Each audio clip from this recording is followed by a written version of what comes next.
So in a previous life, I was a journalist, and I used to spend all my days, and sometimes all my nights, talking to marketers, and it was one of my favorite things to do. So I'm always very thankful to be able to come up on stage and do the same thing again, to geek out.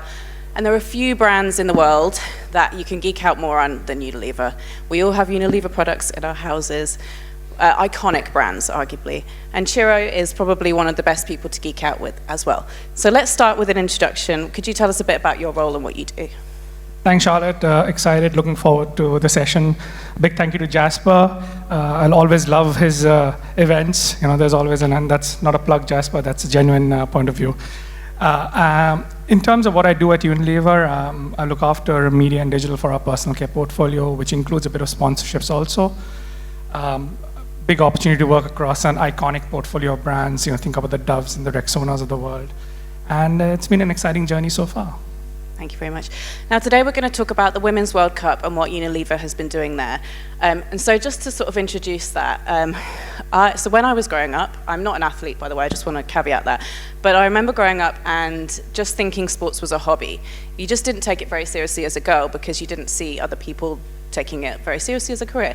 So as a mum who has a 1-year-old daughter, I love that brands like Unilever are investing in women's sports. I think it is just one of the most important things we've got going on in marketing at the moment. So just want to give you your props for that.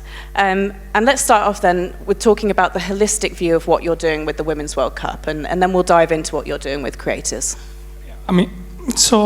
I'll sort of take a macro view and I'll get a sense of that. I think what's generally happening right now, if you look at the communication world, the world of marketing, for instance, you find that it's getting even more and more difficult to build brands because there's a lot of fragmentation in media.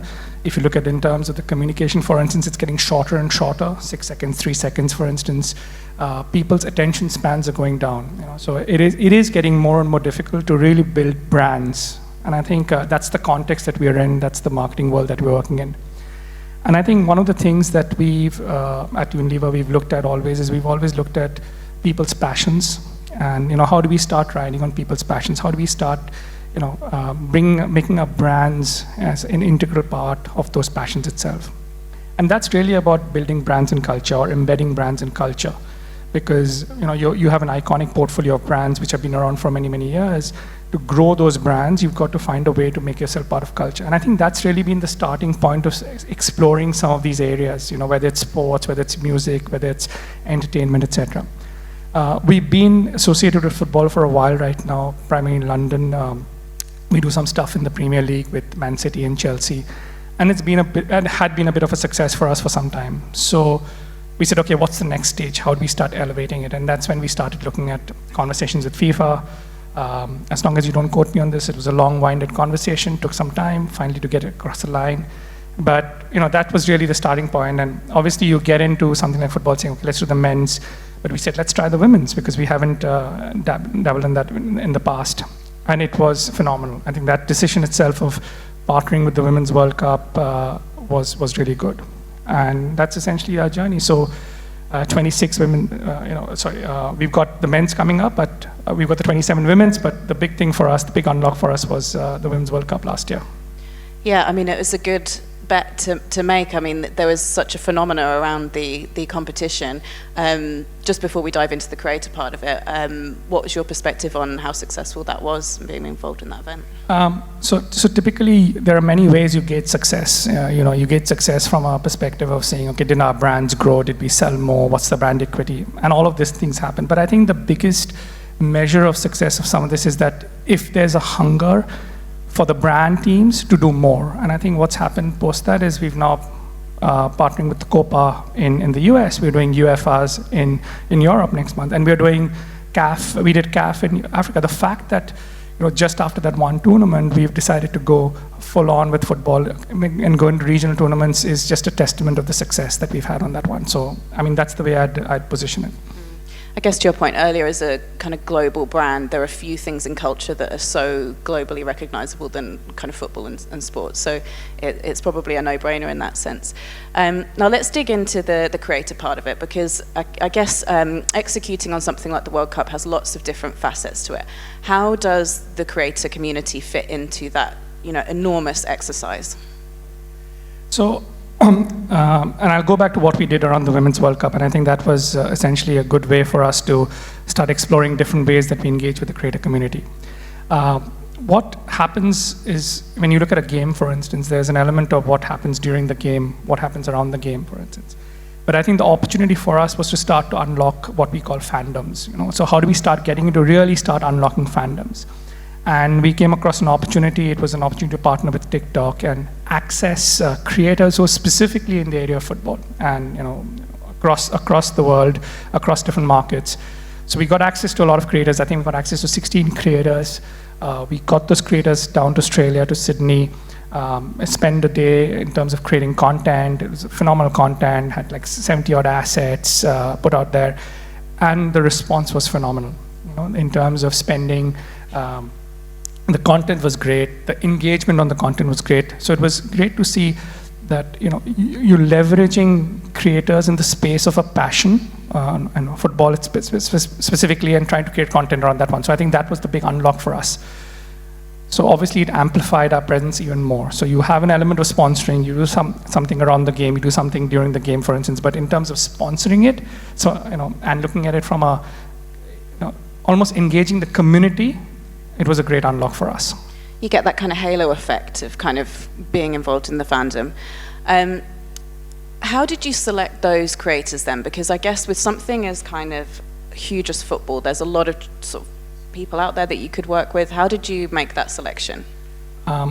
So we worked very closely with TikTok, so they helped us a lot, and there were some agencies. We obviously looked at the countries that were participating. We were looking at specifically on those countries. We looked in that country, for instance, who were some of the great creators, what was their following like, what are some of the stuff that they've done in the past, are there other brands that they engage with, in terms of content itself.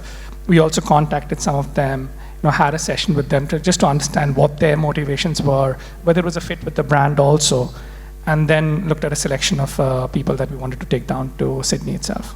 So the brand fit is quite important, and kind of having that connection with them. Yes, it is important, and also sort of going back to something that Lynette mentioned right up front, which I thought was very relevant. At the end of the day, it's all about storytelling, right? You want to ensure that you're able to tell a story that is authentic, which is relevant to the brand, relevant to the property that we have, and you're able to engage your community that you have. And I think that's the important bit, because it's not only about yourself, it's also the community that you're part of. Yeah, absolutely. I think that this came up before, the idea of kind of keeping the authenticity, but at the same time you have a brand that you spend a lot of time, a lot of money sort of controlling the image of. I guess getting that fit with that creator is quite important. How do you kind of see that balance for you? I think there also we've got to look at a sort of flex within a framework. I think you've got to allow for enough flex for the creator to bring in his or her voice in terms of how they want to sort of bring the messaging out. So I think it's important to have that, because that's the authentic bit of it. You don't want to end up saying, okay, guess what, this is just another brand advertising that we're trying to do. So I think it's important to give that element of flex, but also provide a framework, because we don't want it to be way off from what the brand wants to stand for. And provide enough guidance in terms of how we want to get the content up and running. Yeah, sounds very practical. I'd love to know what kind of success looks like for you in the creator, within this context. You spoke about kind of success on the bigger scale of kind of sponsoring events. What does success look like for creator activity? So I think at the end of the day, for any brand to succeed in this space, there are two things that brands look for, and I think it goes back to the long and short of it, which Kaveri was referencing. There is an element of building association with the brand. There's a long-term effect. That's your brand power, which you need to sort of keep driving, the equity of the brand itself. And there's a shorter-term effect on sales. And anything that we end up doing has to straddle that continuum. Whether we want to drive short-term sales, how we want to end up, drive it that, and also look at it from an overall perspective. So as long as anything that we are doing is contributing to that equity and the brand power, or contributing to turnover and sales, for instance, it'll always be considered a success. And really balancing that out and taking it from there. Where do you take this next then? I guess you're kind of considering that activity as a success in your eyes. It kind of contributed to the sponsorship. Where next for Unilever in the creator community? So, I mean, the Women's World Cup was just one example of what we're doing in that space, and I thought it was relevant, given that we had like 15 minutes, for instance, to just talk through an activity that we've done and how we've engaged the creator community. But I think creators are an integral part of everything that we do. It's another way of getting your brand stories out there. And anything that we end up doing, we look at it from broadly 3 aspects. So you'd say there's an element of brand say in terms of what the brand really wants to say from a brand perspective, the assets that we put out. There is an element of others say, or what we say, creators. So for instance, how do we engage with influencers and creators and key opinion leaders across the platforms that exist over there and get them to tell the story? And there's another element which is coming up a lot right now, which is around community and community engagement, because each of the creators, for instance, have their own set of communities. And there are communities across the world, for instance, where we are looking at it from different perspectives. So how do we ensure that we have an element of brand say in our mix, we have an element of creator say or others say in the mix, and we're also engaging the community in the process. And it's pretty much become integral in terms of how we're doing marketing across brands and markets and stuff. That's it. And you, at the beginning, you kind of talked about sport being kind of one of the subjects in terms of engaging in culture. What are the other kind of cultural communities that you're connecting with then? Because that might be interesting for the creators in the room to kind of hear, and maybe they're part of those communities. I think that's a good question, Charlotte. I think each brand has identified a space that they want to play in. So for instance, Rexona, Short Degree, depending on the thing, it's a deodorant brand. They want to play in the space of sports. They're also doing some stuff, Rexona, in this part of the world with music and engaging K-pop and looking at it from that perspective. Axe or Lynx is another brand which is heavily into music and partners with a lot of music artists across the world, for instance. So depending on the brand itself, there are specific areas that we're looking at it, but it straddles music, sports, entertainment. Gaming is another big area that we're looking at. How do we start engaging the gaming community, the creators in that space? So I'd say broadly these would be the areas. The good news for any creators in the audience is that there's almost any community to get connected with Unilever. My final question, and I'd be remiss if I didn't ask this, is where do you see the role of AI playing in the creative community for you? So I think the most important thing that we need to keep in mind when it comes to the creator community is an element of authenticity. And I think in that sense, there are pros and cons of AI in that space. So you want to ensure that the morality, the ethics, the authenticity is maintained, and it's not all just sort of a machine-generated content, for instance. So I think it is an area of space where I think it'll, while AI will have an impact, but I think it's going to be people are going to watch over it a lot more, because you don't want to lose authenticity in the process. I think there are opportunities in terms of leveraging machines and computers, etc., to concept, to think, to sort of give ideas, for instance. But finally, the content itself should be something that the creator should be creating, because that's the authenticity part of it. That's the that's originality. So you can use AI to help with ideation. You can use AI to help with versioning and all of that space, for instance. But finally, the content should be very authentic, because otherwise you won't have people. You'll have people switch off. You'll have community switch off, and it's not going to be doing anything.